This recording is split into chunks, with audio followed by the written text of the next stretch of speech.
Good morning my dear kids. Welcome to my kids garden.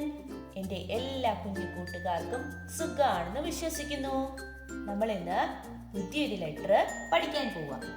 കഴിഞ്ഞ ക്ലാസ്സിൽ നമ്മൾ എവിടം വരെയുള്ള ലെറ്റേഴ്സ് ആണ് പഠിപ്പിച്ച് നിർത്തിയിരുന്നത്? W വരെയുള്ള ലെറ്റേഴ്സ്. എല്ലാവർക്കും ഓർമ്മയുണ്ടോ? നമുക്കൊന്ന് എഴുതി നോക്കിയാലോ? Let's go. അപ്പൊ ആദ്യം നമ്മൾ പഠിച്ച ഏതായിരുന്നു? ക്യൂ. ക്യൂ എങ്ങനായിരുന്നു? Q R S T U V W. ഓർമ്മയുണ്ടോ? ഇത്രയുമായിരുന്നു നമ്മൾ പഠിച്ചിരുന്നത്. എല്ലാവർക്കും ഓർമ്മയുണ്ടോ? ഇനി നമ്മള് W കഴിഞ്ഞിട്ടുള്ള നെക്സ്റ്റ് ലെറ്റർ ഏതാ? പറഞ്ഞേ. Yes, X. ഏതാണ്? എക്സ്. എക്സ് എങ്ങനെ എഴുതുന്നേ? സ്ലാന്റിംഗ് line, slanting line, slanting line. X എന്താണ്?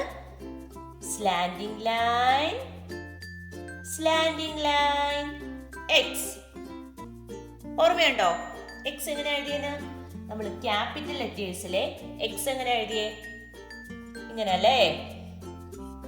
ലാർജ് സ്ലാന്റിംഗ് ലൈൻസ് അല്ലേ?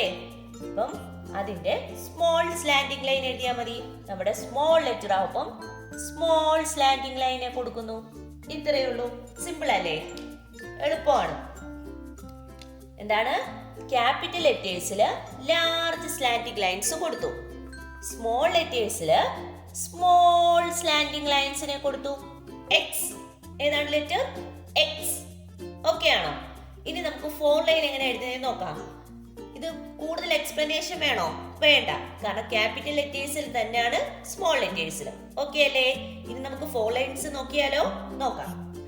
നമുക്കപ്പം 4 ലൈനില് എങ്ങനെ എഴുതുന്നേ നോക്കിയാലോ? എന്റെ കുഞ്ഞുമക്കള് ശ്രദ്ധിച്ചോണേ. നമ്മൾ ക്യൂ എങ്ങനെയായിരുന്നു എഴുതിയിരുന്നത്?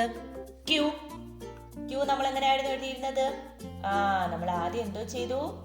എ പോലെ എഴുതി മേലോട്ട് വന്നു, തിരിച്ച് റിവൈസ് ഇറങ്ങി താഴോട്ട് വന്ന് ഹാഫ് സ്ലാന്റിംഗ് ലൈൻ കൊടുത്തു. ഏതാണ്? ക്യൂ. നെക്സ്റ്റ് പഠിച്ച ഏതായിരുന്നു? ആർ. സ്ലാന്റിംഗ് ലൈൻ കൊടുത്തു, തിരിച്ച് back half r. Then next ഏതായിരുന്നു? എസ്. എസ് എങ്ങനെയായിരുന്നു? പാമ്പ് കണക്ക് എഴുതുന്നേ. എസ്. നെക്സ്റ്റ് പഠിച്ചത് ഏതാണ്? ടി. സ്റ്റാൻഡിംഗ് ലൈൻ കൊടുത്തു, ഹാഫ് വരെ എത്തുന്നു, ഒരു കുഞ്ഞ് സ്ലീപ്പിംഗ് ലൈനെ കൊടുത്തു. T. Then next letter U. U എങ്ങനെയാണ്? മേലിൽ നിന്ന് താഴോട്ട് വന്നു, തിരിച്ച് മേലോട്ട് കയറി, തിരിച്ച് താഴോട്ട് ഇറങ്ങി. U. Next P. Slanting line, slanting line. Then W, slanting line, slanting line, then top slanting line, then bottom slanting line, W. Next ഇന്ന് പഠിച്ച ലെറ്റർ നമ്മൾ എങ്ങനെ എഴുതുന്നേ? 2 സ്ലാന്റിംഗ് ലൈൻസിനെ കൊടുക്കും. Small 2 slanting lines. Slanting line, slanting line, X. പറഞ്ഞേ. Q, R, S, T, U, V, W, X. ഇത്രയുമാണ് നമ്മൾ പഠിച്ചത്. ഓക്കെ ആണോ? അപ്പൊ എൻ്റെ കുഞ്ഞുമക്കൾ എന്തോ ചെയ്യുക? നല്ല വൃത്തിയായിട്ടും ഇത്രയും അക്ഷരങ്ങൾ എഴുതി പഠിക്കണം കേട്ടോ. ലൈൻസ് നിങ്ങൾ സ്മോൾ ലെറ്റേഴ്സ് എഴുതപ്പം ക്യാപിറ്റൽ ലെറ്റേഴ്സ് മറന്നു പോകരുത്. കാരണം ക്യാപിറ്റൽ ലെറ്റേഴ്സ് 4 ലൈനിൽ എഴുതുന്നതും സ്മോൾ ലെറ്റേഴ്സ് 4 ലൈനിൽ എഴുതുന്നതും തമ്മിൽ വ്യത്യാസമുണ്ട്. ഓക്കെ അല്ലേ? ചില ലെറ്റേഴ്സ് സെയിം ആണ്. ചില ലെറ്റേഴ്സ് സ്മോൾ ലെറ്ററും ക്യാപിറ്റൽ ലെറ്ററും തമ്മിൽ വ്യത്യാസവും ഉണ്ട്. അതുകൊണ്ട് എന്തോ ചെയ്യുക? മാറിപ്പോയി കൂട്ടിക്കുഴച്ച് നിങ്ങൾ അവിയൽ കണക്കാക്കല്. അതുകൊണ്ടാണ് പറയുന്നത് എന്തോ ചെയ്യുക? ക്ലിയർ ആയിട്ടും വീണ്ടും വീണ്ടും എഴുതി പ്രാക്ടീസ് ചെയ്യുക. ഓക്കെ. ഇന്നത്തെ ക്ലാസ് ഇത്രയേ ഉള്ളൂ. എല്ലാവർക്കും എൻ്റെ വീഡിയോ ഇഷ്ടപ്പെട്ടെന്ന് കരുതുന്നു. നിങ്ങൾക്ക് ഈ വീഡിയോ ഇഷ്ടപ്പെട്ടെങ്കിൽ ലൈക്ക് ചെയ്യുക, ഷെയർ ചെയ്യുക, സബ്സ്ക്രൈബ് ചെയ്യുക. Okay, bye, thank U.